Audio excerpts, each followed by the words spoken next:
Hello and welcome to Russell Walker Meets on Glasgow Chamber of Commerce TV. Television coverage of the coronavirus pandemic has been crucial in terms of keeping in touch with how the virus is spreading and what impact it's having on all of our lives.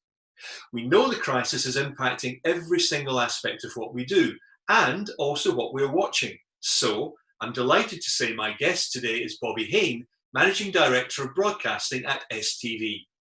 Welcome, Bobby, and tell me how life has changed at STV since the lockdown. Well, clearly there's been a big change in the way that we operate as a business, and in common with every other business, we've had to make changes to the way that we create our content, keep the channel on air, work with our advertisers, and try and make programs as we move through without being able to get in the same room as everybody else. And that has brought its own challenges across different parts of the business. So if you take the broadcast business, we're still on air. It doesn't look like anything else has changed. Some of the programs have changed as they've moved around the schedule, and some are different.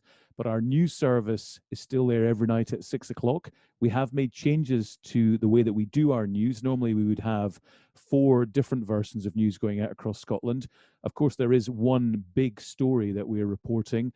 The coronavirus thread is the narrative drive of our news bulletins, and it's the story that has so many different touch points to it. And we are concentrating on a single service, but still using people all across the country so that you see stories from every part of Scotland, as well as our political coverage from both Westminster and Holyrood. All of that is assembled by people working in their own homes using laptops and their own cameras now that they travel with and are able to capture material with. And it comes back to Pacific Quay for a single presentation from PQ every night at 6 o'clock. Is this almost in a way setting a template for how it might look in the future? Do you see that as being one of the side issues that you're going to have to be dealing with when we come out of this lockdown eventually? Well, I think the exit from lockdown is a very interesting development that we need to think carefully about. I think with what we've done with our news service, the way of working, of not requiring people to come through the office, makes perfect sense. We are recording lots of interviews like this one on Zoom and FaceTime and Skype and so on, but we do still have people going out to create stories and talk to people very carefully, social distancing, and taking the appropriate precautions. But we will one day return to our regular template of 2 different programs with the 2 different ops within each program serving the different parts of the country. But it so happens that so much common material would be included in those programs, taking ministerial statements, the health professionals, the stories of people working in the health industry, for example, that it really makes sense to pool that material and to have a single presentation of it with one group of people creating that program every night. How is news doing in terms of viewers? Well, the ratings have been enormous, and you really see how much people rely on and trust news, particularly public service news at a time like this. Our audience is over 500,000 every night at 6 o'clock. We have bulletins from first thing in the morning in Good Morning Britain right through to 10:30 at night. And these are stories which are largely some topic to do with COVID-19, and yet people want to know more, they want to understand, they want to hear the stories of hope that they really lock into, where people are coming through this adversity, people working in the health industry, people keeping businesses going, people with acts of kindness towards neighbours and friends and so on. And they need to hear the stories, I think, of the places around them. They need to see the places that they recognise, their towns, their cities, their villages across Scotland. So it's a really big coming together at night at 6 o'clock for people to watch what is usually the biggest news bulletin on TV every day. Program production, apart from news, will have ground to a halt. So, how are you plugging the gaps in the schedule? The programs are generally delivered quite far ahead. So we do have a stock of programs in the schedule, and we've had some big hits like Quiz, the drama, for example. The soaps are still running in our schedule, although we're doing fewer episodes of those now so that they will last longer in towards the summer. But you're absolutely right. There are programs that haven't been finished, that are not delivered, and virtually no programs are being made now, very few across the country. So at some point, we will have to bring in repeats of programs, alternative programming to fill those gaps. And that will be a change to the schedule going forward. What we have done is stockpile some of the programs that we were going to put out now, so that, again, those are spread throughout the rest of the year, and particularly when the darker nights come in autumn and towards winter, when television viewing is traditionally higher. From what you're saying, you're clearly indicating that even if the lockdown is eased and gradually lifted, you're still anticipating that there will be a lag, certainly in terms of getting new material onto STV. So that's why you're perhaps using some stockpile programs. Yeah, I think from the ITV network perspective, there are things that could get up and running very quickly. So, for example, within a couple of weeks, with a lockdown ending, you could start to make some production. But you really get into the detail then around how can you make programs with dramas, for example, and characters close together on screen, embracing on screen, in a world where social distancing is absolutely crucial, and there were very, very clear guidelines that may be in place. So I think the challenge to start with is how can we make programs in a different way, and how can we make them in a way that's safe for our crews and our talent and everybody involved, and how quickly can we get those programs completed. And I think as far as drama or entertainment shows are concerned, where they involve a lot of people or audiences, it may be some time before you return to what might be a normal schedule of those programs. You talk about viewers, certainly in terms of news going up. Are you seeing that across other programs? And if so, how confident are you that you'll retain those viewers once things get back to normal, or the new normal as we hear about? We've seen a very big spike in viewing all across daytime and into peak time across the period of lockdown. And I think that is consistent with what many people will experience, that suddenly they are at home, there are more people locked up at home with more time on their hands, and television is a natural choice for people to have something to watch and to pass the time. We are seeing a slight reduction in viewing, not back to what you might call normal levels, but there has been a slight peak in that viewing from when all of us were locked down just in the middle towards the end of March. But viewing remains very high, and in fact, STV has performed the highest in terms of increases in viewing, over 10% increases across the board since the beginning of lockdown on the 23rd of March. You must be facing a big downturn in advertising. How do you cope with that, not just right now, but also going forward? Well, you're right. I mean, it's very difficult to advertise a business that is closed and not open for business. And I think what we are doing is working very hard to make sure that we are ready to help the economy kick back into what might be some kind of momentum when lockdown starts to ease. And there are lots of things that we can do. I mean, advertising is a very important part of the Scottish economy. It's about £1.7 billion a year, and generates about £8.8 billion worth of GDP in Scotland. So that's about a 5 times multiplier. So it is an important part of driving the economy.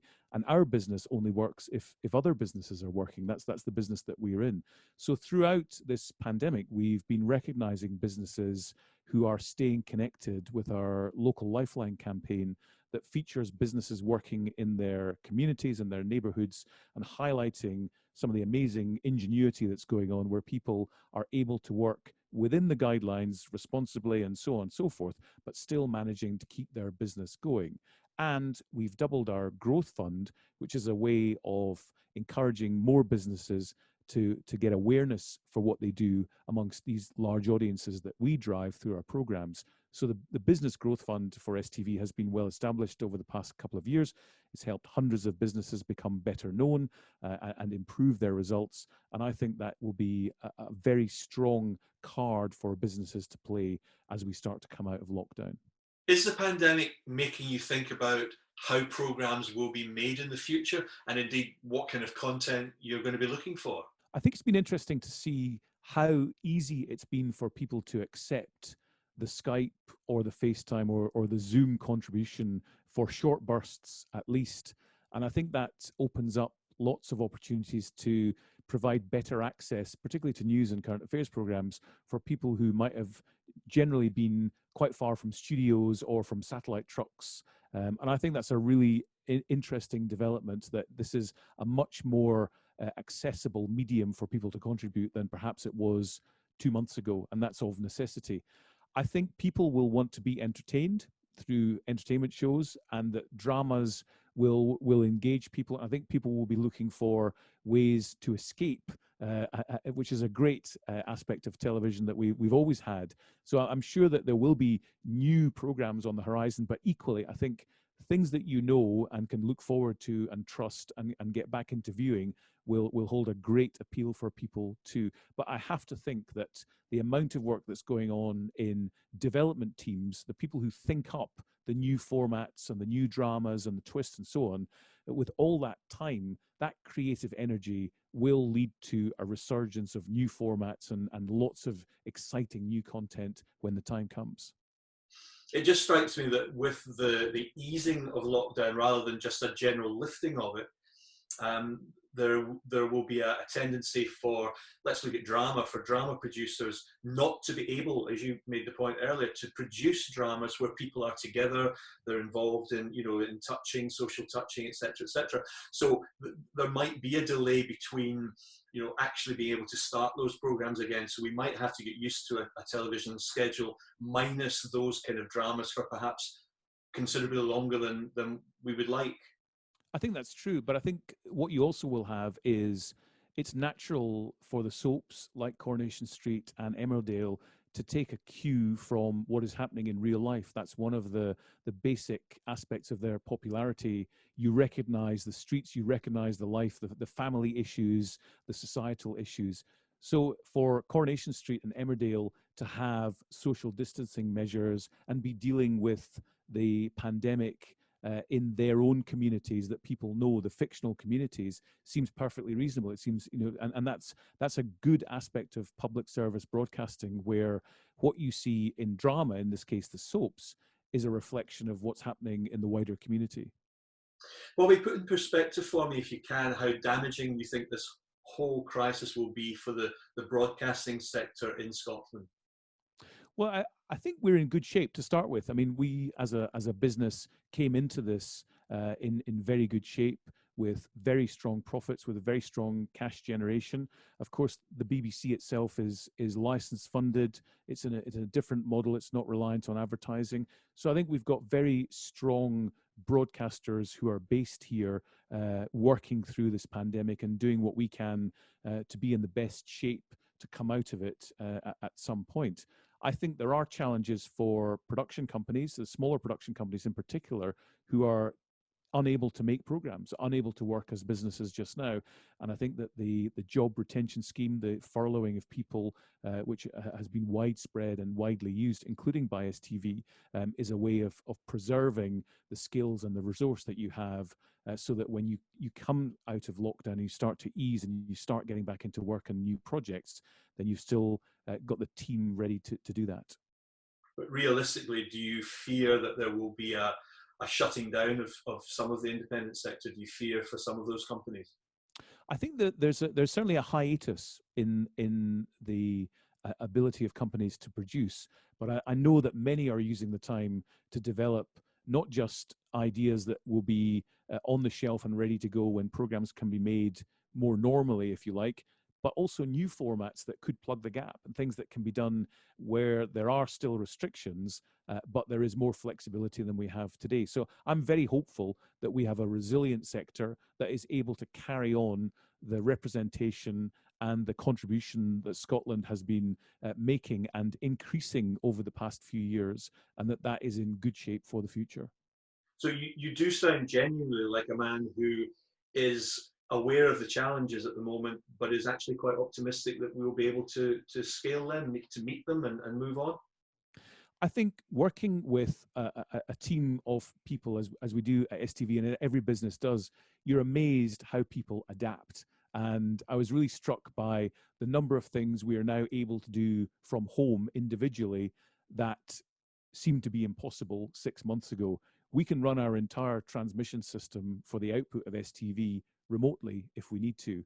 And as a business that's built around protection and digital security, like so many businesses, when you're out of the office and on the outside, as soon as you can get yourself connected, actually you're in great shape to carry on doing much of the work that you're ready to do.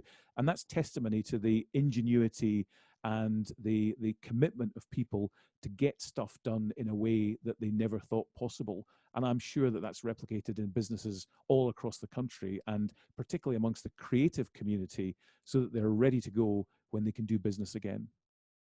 The UK government and the Scottish government have obviously talked a lot about the NHS and about, businesses, and they're ploughing a lot of money into helping businesses. Do you think enough's being done for the broadcast sector? I think certainly that the option of accessing the job retention scheme, which is a kind of general business support mechanism, is very welcome. And I think that that makes sense for people whose own teams are unable to contribute but need to be ready to come back and on standby, and would otherwise be a very large cost burden if businesses were having to fund that themselves. So I think that's been very good. I also think there is good clarity on this issue of key workers. It's really clear that people who work in the health service and associated environments are key workers. But actually, if you're going to have the news on at 6 o'clock at night, you need journalists to be key workers. You need the technical people working in those programs to be key workers too. And we have had that nominated status to enable us to carry on going and be able, and it's clear to people that we need to go around to capture pictures, to tell the stories that we're finding in the communities across Scotland. So yes, I think the government response has been very good, and it has certainly been something that we have responded to positively in our business and has been beneficial to the business. So final word, what is your view going forward in terms of how long it's going to take to actually get back to some sort of normality once this lockdown is eased? Well, I think it's going to be different. That's for sure. It's going to be different for a long time. But I do see this creative energy working towards getting us back to normal, as you say, as quickly as possible. So the kind of programs dealing with the kind of subjects that you're familiar with, we want to get back to making as quickly as possible, as do networks the world over, frankly. Equally, it will be some time before we can do those without thinking about them. It's going to be a long time, if you read all the experts' opinion as to how we're going to have to work in this interim easing of lockdown position for some time in the future. And it makes perfect sense for us as a broadcaster and as a producer to be thinking of ways to make programs that are different, that are constructed differently, and that are produced differently, and able to be done when lockdown eases, but before we return to a greater degree of normality. Bobby Hain, thank you so much for joining me on Russell Walker Meets. Thank you. Thank you.